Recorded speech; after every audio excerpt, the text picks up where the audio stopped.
Begin with some breaking news in Cedar Rapids. Police right now are on the scene of another report of shots fired on the southeast side. This latest report came in just about an hour ago near 15th Street and 7th Avenue, 2 blocks away from last night's report of shots fired. CBS 2 News reporter Kevin Barry joins us now live on the phone in the neighborhood with more. Kevin.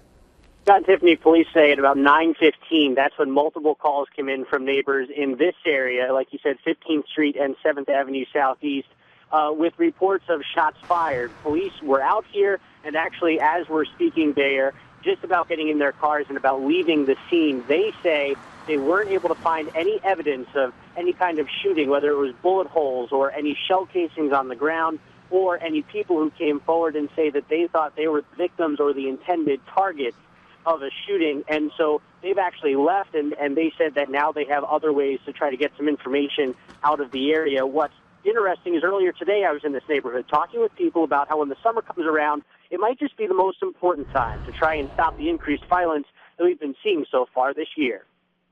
In just a few days, splash pads in places like Redmond Park will turn on, attracting even more people than the public space already does.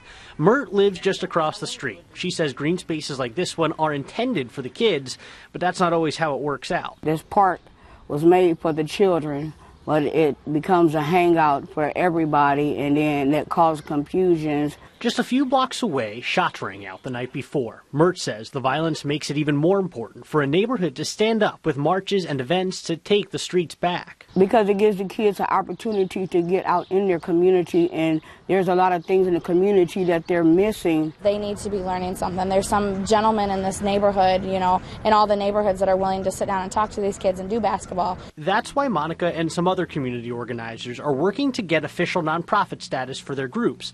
It would allow them to fundraise and take their community events to the next level. It's in the works of talking to be able to take like 50, 60 kids to Adventureland, and we have adults that are willing to volunteer. Neighbors say the violence has become something they just learn to live with. But still, Myrt says sometimes she's scared. Yes, I am.